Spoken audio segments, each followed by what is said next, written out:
Before Rome had emperors, it had rulers. Before Rome had Caesars carved in marble, it had laws etched in bronze. For nearly 500 years, the Roman Republic prided itself on one sacred principle: no king would ever rule Rome again. That promise was born in blood. In 509 BCE, Romans overthrew their last king and swore an oath that no man would ever again wear a crown.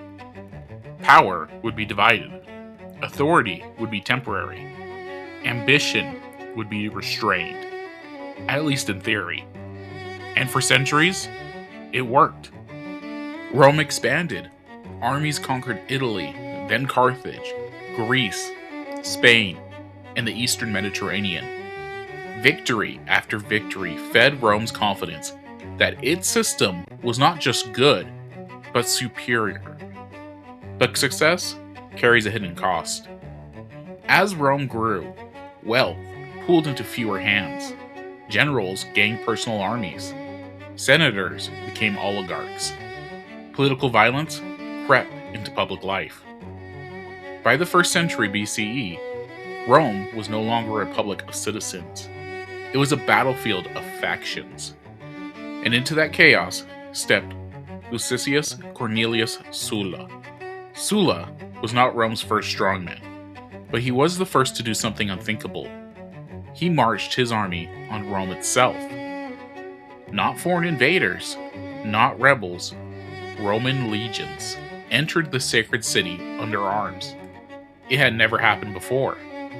And once that line was crossed, Rome would never go back. This is the story of the man who broke the Republic so thoroughly that emperors became inevitable.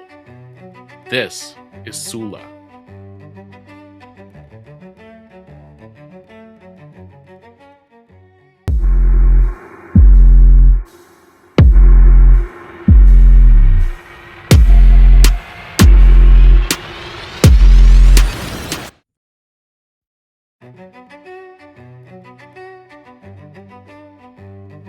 Lucius Cornelius Sulla was born around 138 BCE into an ancient patrician family, but one that had fallen into obscurity. The Cornelii were aristocratic by name, but Sulla grew up poor by Roman elite standards. He lacked political connections, he lacked wealth. What he had instead was something far more dangerous: resentment. Rome at the time was a society of extreme inequality.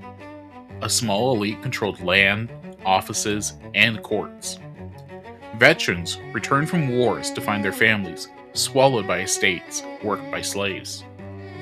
Political reformers, men like Tiberius and Gaius Gracchus, had tried to fix this imbalance. Both were murdered for it. The lesson was clear. Reform through law was dangerous. Reform through force was safer. Sulla learned early that Roman politics was not about ideas, it was about survival. He rose through the military during the Jugurthine War in North Africa, serving under a general named Gaius Marius, a self-made man, a populist, and Sulla's future enemy. It was Sulla who negotiated the capture of King Jugurtha. It was Sulla who took the credit, and it was Sulla who never forgot that Marius resented him for it. Two men, two visions of Rome, and soon, two armies.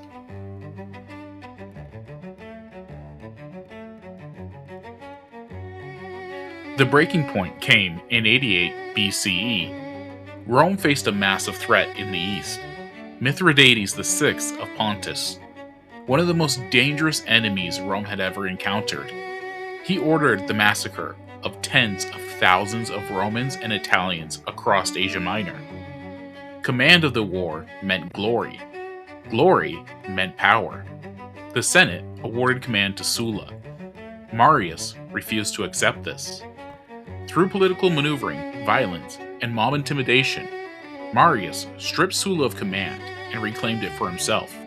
Sulla's response changed Roman history forever. He turned to his legions and then asked them a question no Roman general had ever asked. "Will you follow me against Rome?" They said yes. 6 legions marched south. Senators fled. Priests wept.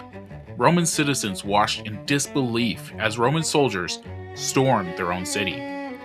Sulla seized Rome by force, declaring his enemies traitors and restoring his command. Then he left for the east. And while Sulla fought Mithridates, Rome burned behind him. Marius returned. His allies seized power.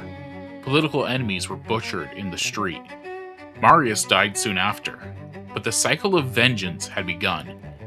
When Sulla returned to Italy in 83 BCE, it was with one goal: total domination.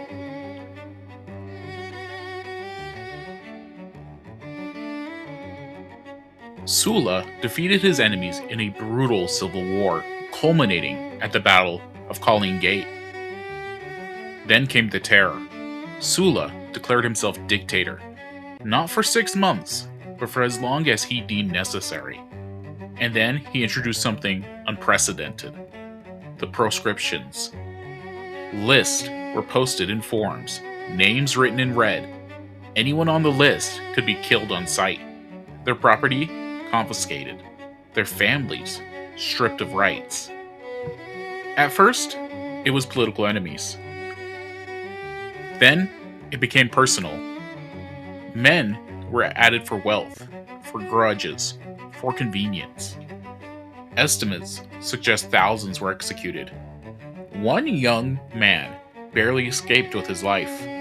His name was Gaius Julius Caesar. Sulla spared him, but issued a warning: there are many Mariuses in that boy. Rome learned a terrifying lesson: the state could legalize murder, and future rulers would remember that.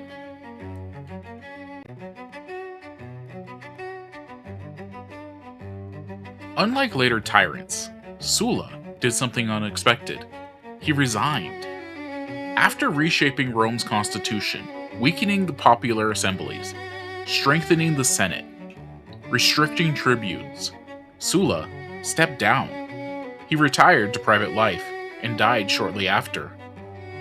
Some Romans believed this proved his loyalty to the Republic. They were wrong. Sulla had shown that Roman armies could seize Rome. Violence could be legalized. Dictatorship could be normalized. Constitutional limits could be rewritten at sword point. He didn't save the Republic. He taught others how to destroy it.